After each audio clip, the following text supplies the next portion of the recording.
What is up, YouTube? So based on the title of the video, I'm basically just going to be featuring a lot of the Guild War defenses that I've personally run this season so far, and I know that the meta has shifted quite a bit and it feels like there's not a lot of control that we have over defense anymore. And I will admit, our defense win rates in Talentless are some of the lowest it's ever been, just simply because of the fact that, you know, units like Elvira have come out. There have been a lot of solutions. C.Lilias is not as prominent as last season, albeit it still is very strong, and we'll be covering it in this video, but definitely not as strong as last season. And you know, hopefully this video will give you guys some ideas to copy for your own guild, whether you're in a top 500 that's farming mystics, or top 100, top 30, top 10. I hope all of these defenses will be applicable to you, and I will be giving some trap examples as well.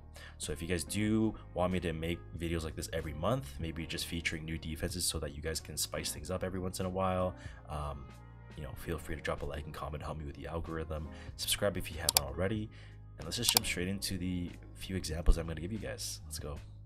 Alright, so for my first example, I have two teams here that are going to be really good for whether you're in any rank, right? Any rank, it's going to be totally fine. Maybe not a little bit less in top 3, but for every other rank, it'll be really good. So for the first one, it's something that I've touched on before in my Broman defense video, and if you haven't watched that yet, I do really recommend you go take a look at that because it's quite insightful, and there are some other sample teams that you can go base off of. But Broman is just a powerhouse on defense, and the reason why is because he has a lot of built-in effectiveness with his memory imprint, and not only that, he has a lot of different artifacts that he can run. He can run Aela Violin, he can go Abyssal Crown, he can do, you know, even Fairy Tale. There's just endless possibilities on what you want to run him on. Now, looking at this build, you can see that this is on a 266 effectiveness build at 236 speed. Now, if you are really fast, you can make him much faster. If you can always make tweaks to your defense, right? But here's just the first example. Your Broman's going to go first, and then you're going to have your Senya on base speed with high attack. And anytime you're running a Senya with really high attack, you should almost always be running Warhorn, just because it provides that extra 10% attack. It's going to be very crucial in your damage calculations. And this last unit we're going to be pairing is going to be Lilias. Now, Lilias is going to be a powerhouse here. You want to run her on Destro Torrent set because you just want to have her do as much damage as possible. And I'm going to put the damage calculation on screen now, in which you can see that if the unit does get death broken by that Broman, they're going to die, right? You have a really high attack Senya, you've got damage, you're running the S3 EE on the Lilias. Nothing is really going to survive this build. And this is really honestly quite easy to build as well, since she doesn't have to be super fast. She just has to be 11 speed lower than the Broman, right? So I highly recommend this team if you're in, I'd say, anywhere from like the top 50 to, you know, 500, because a lot of people don't really think to just rank cleave this since they do see like a Senya, but honestly, you can give it a try. And when you look at this first team, you might be thinking, oh, Vic, that looks like a pretty free knockwall. Well, guess what? You can just put your fastest gear on your Broman. If people see the defenses have been getting hit by the knockwall, just change your Broman over to a speed build and you'll basically get the same result, essentially, right? Now, the second team I have in front of you here is going to be a special Dark Corvus trap. So I'm going to be running a Conqueror Lilias here, who's going to be on Nostalgic Music Box, and she's just going to be on my speed gear, right? Just super fast, tanky. Effectiveness really doesn't matter too much here, but whatever you can afford, that's great. You just want to run HP on your right side.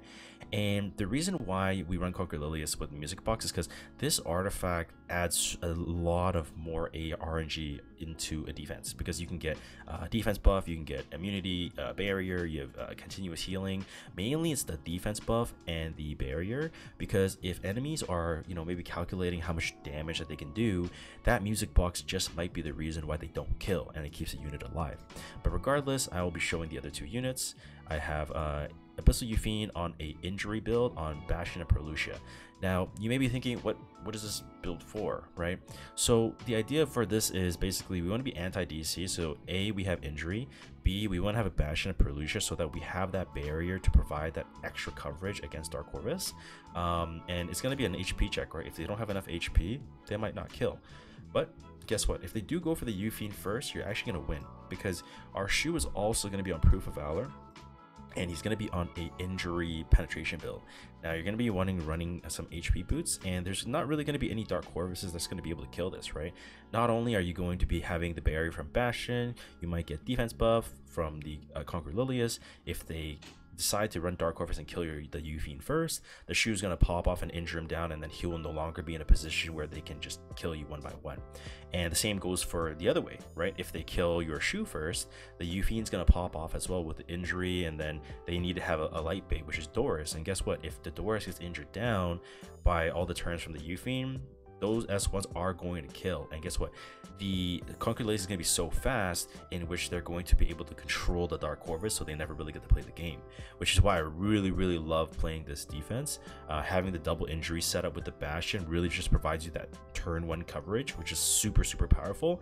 So I highly recommend, if you guys are not playing RTA and you really want to crank up those defenses and get those shields for your guild, I highly recommend this this round 2. All right, even in like the top 10, top 5, honestly. But let's move over to the next few examples. So let's go over there right now. Now for our next example, I'm going to be showing you some nice defenses that I think have potential. I haven't actually put it into practice, but this round 1, I will give a shout out to Palladia. I think this is the first, well, this is not the first time we saw Benimaru trap, but as of recently, that's where I kind of got the inspiration from. So I think you guys should take a note from Palladia for this defense. I don't remember who ran it, but you know, whatever. So Amid's going to be, obviously you see Amid take 2 turns right in the opening. You're thinking, oh, you know, Alencia is an earth unit, probably run some type of Benimaru, should be okay. So Amid is actually going to be on Idle Cheer, and she's going to be on a protection set immunity set. And you could probably put this like base speed if you really wanted to, if you want to kind of fribbles it up. I just kind of threw whatever gear that I had, and I just put on like a something that's a bit slow, right? And then the A.Yufine is going to be on just a standard build. I don't even have 100 crits because I just threw on whatever, but you guys probably have like a damaged A.Yufine. Just use that if you're an RTA player. And the Alencia doesn't have to be very special either. It just has to be her own artifact, injury, pen set, some damage, whatever.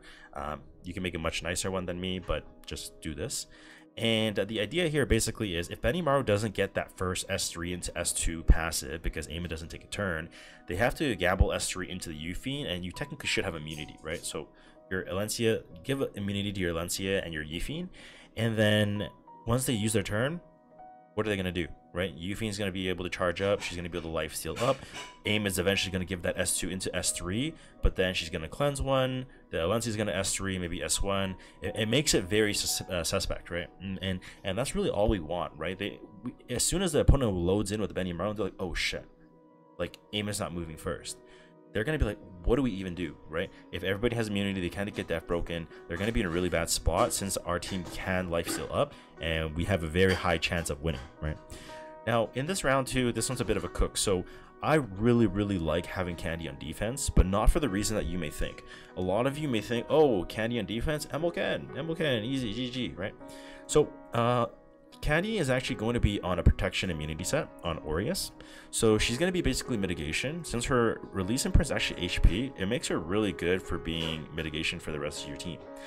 Now, we're going to run Choux as well here, who's going to be on Proof of Valor, Injury, and also Immunity. And then like I say, as always, you guys can make a better build than I, but this is just the idea, right? And then Ilynav is going to be on Holy Sacrifice, and you do want to give Ilynav the S3 EE. Obviously, you should get 12 crit because I have no Hall of Trials tokens. But speed and also immunity, again, just make her fast and damage. Now, the idea for this round 2 is you want to make it look like people can ran cleave, right? If you run any other unit other than Choux, for example, let's just say we ran, I don't know, let's just say we put Alencia here instead. They're going to look and just be like, oh, just Knockle Jackal Cleave, right? So the Choux really is just to deter them from doing the Knockle Cleave, and this would maybe bait them into doing a Ran, right? Now, this team could still, in theory, lose to something like an Emilcan, but since you have Injury Choux and you have the injury stacking from the Ilynav, it makes it kind of difficult for them, right? And everybody is relatively pretty tanky with a POV, so if they do try to Ran Cleave you, you're going to have anti-crit, you're going to have immunity, and you're gonna have barrier, which means that the Rand's only gonna strip 2 buffs, and you're gonna stick with the immunity for the rest of your team. And if they do something like a Ilynav, they might not have enough damage to kill you, and that's what we're really going for, right? In terms of having those 3 buffs stacking up, and having the Aureus, having the mitigation, you can really pop off there, and having the Holy Sack off the Ilynav just in case, you know, maybe they do kill. You can come back and drop an S3, you get 50 CR, you still might take a turn before them, and it's really, really big. And I personally am a big fan of that defense, so I highly recommend it if you guys have not done that before. And this goes for any rank, right? You can do top 3, top 5, top 10, top 100, top 200. I think the buff stacking, a lot of people are like, oh, I just want to Rand cleave and get my attacks over with. Well, if you're not an RTA player, this is going to be a perfect defense for you, since it's going to just bait people with Rand cleave. So let's move over to our next examples then. Alright, so for our third example, we're going to be running with none only than Rand, Senya, Lilias. And like I mentioned earlier, Rand, Senya, Lilias this season has not been as strong because last season there wasn't really any great solutions to it, or maybe we were just also still figuring it out, right? Now, I think there is still a pretty good build you can go for. I don't think a fast Rand, like an RTA Rand, is going to be good anymore. So this Rand is going to be at 166 speed with just immunity set and alabastron, so you just want to have as much effectiveness as possible and rather be a little bit slow, so like an HP boot, right? And I'll explain why. Our Senya is going to be at 176 speed with 7.4k attack and Spear of a New Dawn, and also Gab EE. I'll explain in a minute, just wait. And then our Lilias is going to be on a Destro Torrent set, similar to like our previous defense with Broman with S3 EE on Symbol and Destro Torrent. As you can see, 151 speed. Now, if you see the stats and you already kind of figure out why we want to run it this way, the idea is a lot of people now run Elena. And Elena is a great unit now because she cleanses 2 debuffs on S3. And the reason why we have our whole team kind of slow is because we want to have the Elena go first. So, you know, I'm totally okay with letting Senya move into a Rand, into a Lilias. And to be completely honest, I think in like the top 3 range, this defense really isn't that great anymore. But I think this defense is still really strong for any guild ranked anywhere below, right? Because people may not run Elena. Maybe they try to go Arya, maybe they go Christy Destina, one of those older comps. Maybe they go for something a bit riskier. Maybe they go like LCB, LRK Elena. Or like the possibilities are endless, obviously, but you can't cover everything. But I think this is going to give you some pretty decent odds because the Senya goes first into Rannis to S3 strips, into Lilias S3 kills everything.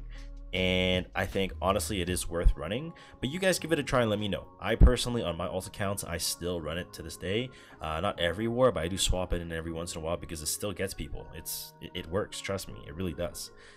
For the second round, it's a very specialized cook, and I'll show you guys why. So this is going to be the Ocean Breeze Lulucar, okay?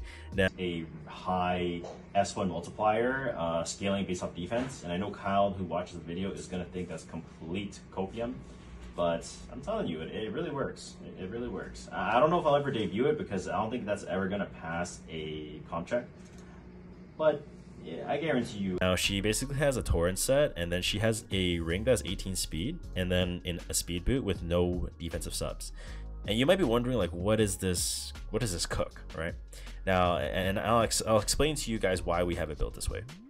Now, our Karina is going to be on a fast build, Rocket Punch, with 2.9k defense, and that's something that can just nuke, right? Now, we're not playing RTA, so we don't need immunity here, and obviously we have A.Yufine as our third unit, and she's just gonna be like a standard build. Like if you want to go something like injury, you could. If you want Elbrus, you could. No crit, sure. You can run any A.Yufine build in this one, or even POV, whatever you want. But the idea here basically is, you know, most people in the top 3, myself included, we probably just shotgun this, right? We probably just run like Destina, Iseria, DC, and then we just kill this, right? It's pretty free. But in like, I don't know, for whatever reason, in the top like 30 to 100 on my alt account, people love running Closer Charles. I don't know why, but people love running Closer Charles, Washer, and Strays. So I'm like, okay, well, with this in mind, let's try to catch those guys, right? So this is more catered to like the top 50, top 100, top 200 folks. Run a Lulucar that has basically no stats, and the torrent set makes it so that they take more damage, so we guarantee that they die off a Closer Charles S3. and then that's gonna proc her Karina to basically S2, S3, or sorry, yeah, proc S2, push 50 CR. It's gonna go past the Closer Trials push and the Sashay from Watcher, and then she's just gonna one shot a unit, and then you still have Holy Sack, so you can still play the game with Yufine, or you can even run POV if you want, and it's fun. I'll say that it's probably not a super high win rate, but I've definitely caught this on with some people on the alt account, so I know it definitely works. But you know, if they just run Lethe on you, you might just lose. But if they do hit Closer Trials with you, you're probably gonna win. So honestly, take it with a grain of salt. If you don't win, I'm not taking responsibility. I just thought I'd throw in a kind of a little bit of a fun defense so that you guys can kind of try it out and see how it goes. But yeah, that's the third example for today then. Alright guys, so I'm going to keep this video nice and short. I just want to shoot out a bunch of defense ideas. I don't want to list all of them, otherwise I'm going to run out of ideas for the video. But hopefully you guys were able to learn a thing or two, and maybe you guys can use one of these comps in your guys' own defense.